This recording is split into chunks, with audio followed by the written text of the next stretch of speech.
नमस्कार दर्शकों, आपका बहुत बहुत स्वागत है हमारे चैनल पर। मैं हूं चेतना आपके साथ। पूरी दुनिया के जिस एक इलाके में ट्रंप प्रशासन का काफी असर रहा था वो है ईरान। यही वजह है कि अमेरिका में नए राष्ट्रपति के चुनाव के साथ ही ईरान के साथ इसके रिश्तों पर असर की चर्चा सबसे ज्यादा हो रही है। ट्रंप प्रशासन की नीति ईरान पर अधिक से अधिक दबाव बनाने की थी। ट्रंप से पहले ओबामा प्रशासन की विदेश नीति में ईरान के साथ परमाणु समझौता बेहद अहम मुद्दा था। और इसी मुद्दे पर हमारे साथ जुड़ चुके हैं जानकारी देने के लिए ब्रिगेडियर प्रोफेसर विजय सागर धीमान सर। सर, मैं आपसे ये जानना चाहूंगी, जो बाइडेन वेस्ट ईरान के पीछे क्या वजह है, साथ ही बाइडेन की ईरान को लेकर नई नीतियां क्या हैं, ये हमारे दर्शकों को बताएं। देखिए, जो बाइडेन जब से राष्ट्रपति बने हैं उनको सबसे पहले अपने देश के अंदर जो उनका रेसिज्म है उसको वो मेजर चैलेंज है। उसके बाद वो देश के बाहर जब निकलेंगे तो उसमें से जो 2-3 चैलेंजेस उनका है क्लाइमेट चेंज वगैरह का, उसमें ईरान एक मेजर इशू है। ईरान के साथ अमेरिका का समझौता हुआ था 2015 में और उसके मुताबिक अमेरिका ने बोला था कि आप अपने न्यूक्लियर रिसर्च है उनको बंद कर दीजिए और जो आपकी न्यूक्लियर लेबॉर्ट्रीज़ हैं उनकी इंस्पेक्टर्स की इंस्पेक्शन के लिए उनको अलाउ कीजिए। तो ये ईरान ने मान लिया था।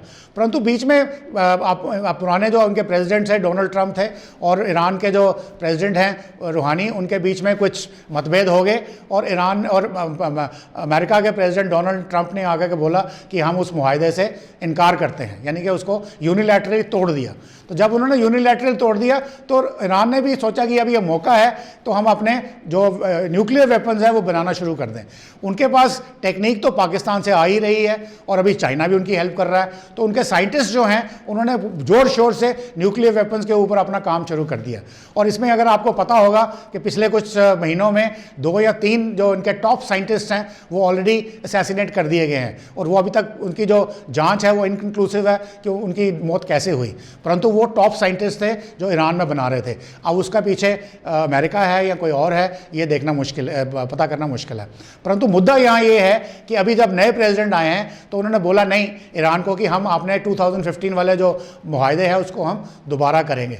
तो ईरान ने पहले शर्त रखी है कि पहले आप हमसे सैंक्शंस हटाओ, क्योंकि उन सैंक्शंस की वजह से ईरान किसी को ऑयल नहीं बेच पा रहा है, इवन इंडिया को नहीं बेच पा रहा है। हालांकि ईरान और इंडिया का काफ़ी अच्छे रिलेशन हैं as regards oil and petroleum gases are concern.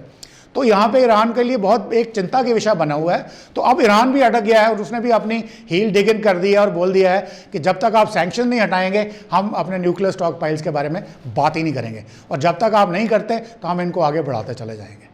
तो ये अभी एक मेजर चैलेंज है।